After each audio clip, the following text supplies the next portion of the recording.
Hola a todos, este es nuestro segundo vídeo sobre el purgatorio. En el primero vamos a recordar que veíamos el fundamento bíblico, escriturario, que empezaba ya en segundo de Macabeos, cuando Judas Macabeo ordenó un sacrificio en el templo por los muertos en los que habían encontrado amuletos e ídolos que estaban caídos en la batalla de Yamnia.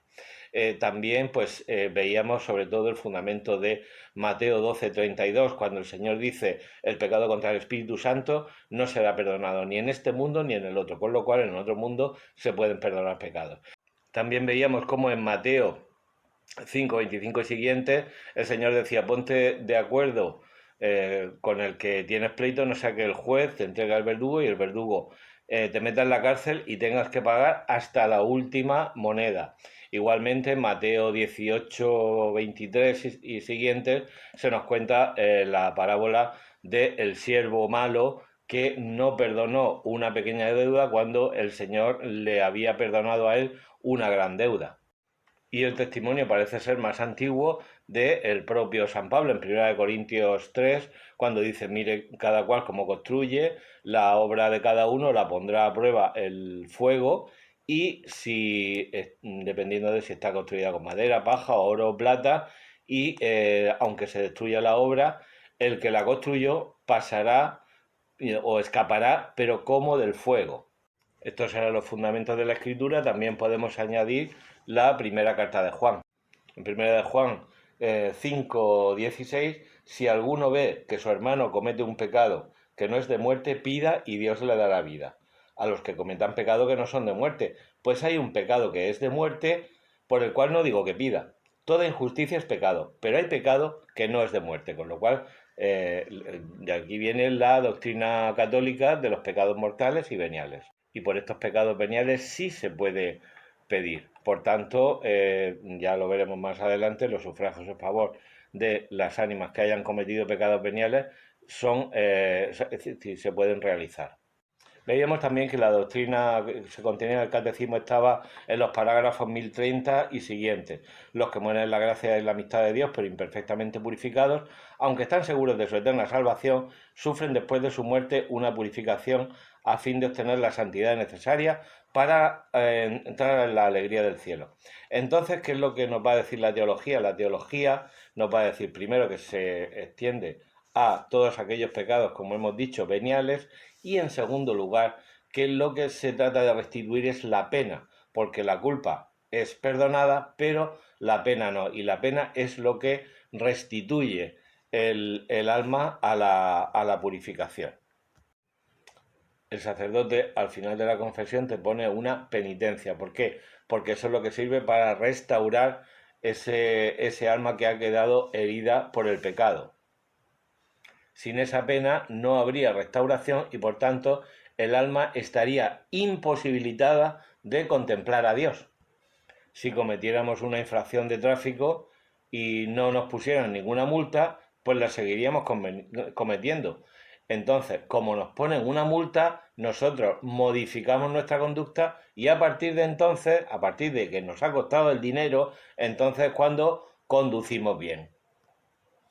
Es decir, que restauramos el orden jurídico perturbado, pero al mismo tiempo nuestra conducta mejora gracias a esa pena, gracias a esa multa de tráfico. Desde los primeros tiempos de la Iglesia, ahí se puede rastrear la creencia en la necesidad de la oración por los difuntos y por tanto de la doctrina del purgatorio. Tertuliano dice, en el día aniversario, es decir, la misa de año, hacemos oblaciones, ofrendas por los difuntos. San Ambrosio de Milán aconseja que no se llore, sino que se hagan sacrificios, ofrendas por el alma de los difuntos. San Agustín en el mismo sentido. San Cesáreo de Arles es el que habla de que si no procuramos redimir los pecados con buenas obras, seremos retenidos en el fuego purificador, purgatorio igne, que es de donde viene la palabra purgatorio, y cita 1 Corintios 3 de San Pablo. San Juan Crisóstomo insiste en que esta necesidad de orar por los difuntos y la existencia del purgatorio, en definitiva, ya era creída por los apóstoles. Y en el mismo sentido, San Isidoro de Sevilla. San Isidoro de Sevilla dice, se trata de una costumbre, creemos que se trata de una costumbre enseñada por los mismos apóstoles porque es una costumbre observada en el mundo entero. Y San Gregorio Magno en sus diálogos, como nos dice el Catecismo de la Iglesia Católica, dice que respecto a ciertas faltas ligeras existe un fuego purificador, lo fundamenta en Mateo 12, 31, 32 y en estos diálogos de San Gregorio Magno nos dice, en esta frase podemos entender que algunas faltas pueden ser perdonadas en este siglo, pero otras en el siglo futuro, en el mundo futuro. Pero es que además tenemos los testimonios de las liturgias, de liturgias antiquísimas, tanto etíopes como alejandrinas, como hierosolimitanas de Jerusalén, o los epitafios de las tumbas. Hay algunos muy curiosos. Que Dios refrigere tu espíritu. ¿Por qué? Porque puede estar en el fuego. Victoria, tenga en el bien un refrigerio tu espíritu, el mismo refrigerio. Y la prueba de la tradición en torno a la existencia del purgatorio es una de las más firmes y seguras de la teología católica, nos dice el tratadista Antonio Rollo Marín. Pero es que además es una exigencia del dogma de la comunión de los santos. Creemos en la existencia de una iglesia militante, de una iglesia purgante y de una iglesia triunfante. Somos un solo cuerpo cuya cabeza es Cristo y a esta idea también obedecería, por ejemplo, esta mutua solidaridad, obedecería esa misteriosa afirmación de San Pablo que dice, suplo en mi carne lo que le falta a las tribulaciones de Cristo por su cuerpo que es la iglesia.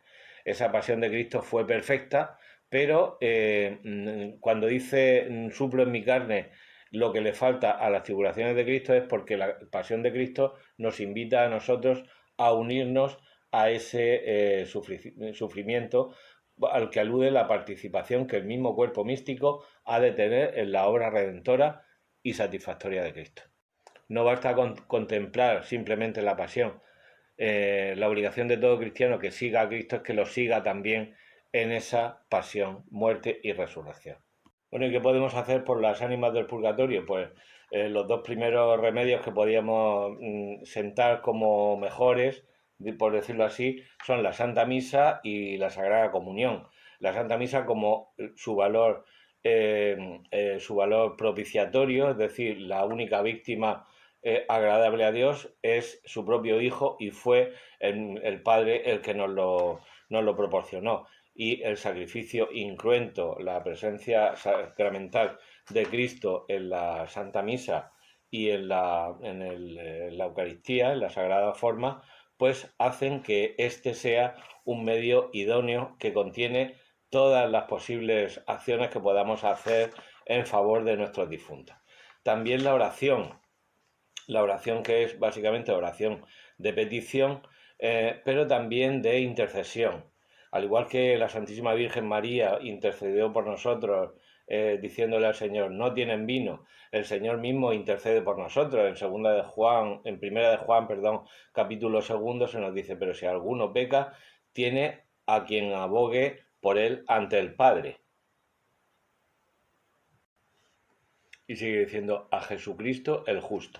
Él es víctima de propiciación por nuestros pecados. Ahí en ese versículo se ven las dos actuaciones de Cristo en favor de nosotros, primero como intercesor y luego como mediador, como medio para nuestra salvación. Y que todos podemos interceder.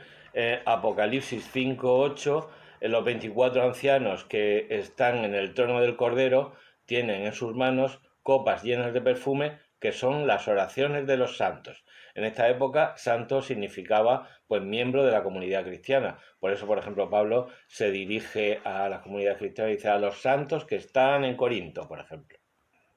Y no cabe duda de que si cualquiera de nosotros puede interceder y orar por los difuntos, pues que menos que solicitar la intercesión de los santos, de aquellos que sabemos con certeza que están contemplando el trono de Dios.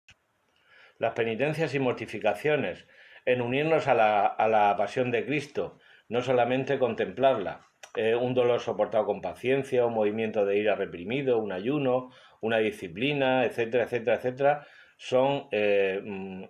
pueden ser mortificaciones que nos hacen unirnos a la pasión de Cristo y a sus méritos también para nuestra salvación y para las personas por las que pedimos. La limosna, fíjate, Eclesiástico 3:30. El agua apaga el fuego ardiente y la limosna perdona los pecados. Qué curioso que ya en la revelación de los últimos tiempos del Antiguo Testamento ya aparece esta idea, y qué curioso también que hable del agua contra el fuego. Y también las famosas indulgencias que tan mala fama tienen por culpa de Lutero, pero que están dictadas en virtud del poder de perdonar pecados que el resucitado dio a los 11, a los apóstoles en Juan 20, 22, 23, y en el poder que dio a San Pedro en Mateo 16, 18, 19. Lo que haces en la tierra quedará atado en el cielo, lo que desates en la tierra quedará desatado en el cielo. En virtud de ese poder conjunto, tanto de apóstoles como del Papa, como del sucesor de San Pedro, pues se han establecido estas indulgencias, porque igual que se pueden perdonar pecados, naturalmente tienen que poner esos sucesores de San Pedro y esos sucesores de los apóstoles, ponen medios, y uno de estos son las indulgencias. Te aconsejo que te leas el Canon 992 y el documento Indulgentiarum Doctrina de Pablo VI de 1 de enero de 1967. Te dejo los enlaces aquí en la descripción.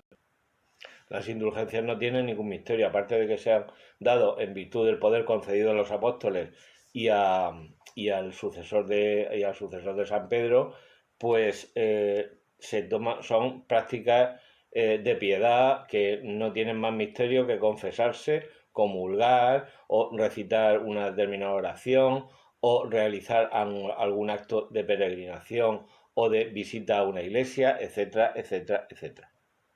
A los vivos les concede la absolución, es decir, la remisión de esos pecados veniales y de esas penas pendientes, y a los difuntos pues se ofrecen a manera de sufragio. El sufragio es una ayuda en favor de alguien. En fin, ha sido un repaso a vista de pájaro, pero el dogma del purgatorio es muy aleccionador y fecundo porque nos da una idea muy alta de la santidad de Dios, nos recuerda la gravedad del pecado y aumenta nuestra esperanza y nos hace penetrar en el misterio de la comunión de los santos, y hace que nuestra vida sea más conforme con Cristo. Nada más, el próximo más y mejor.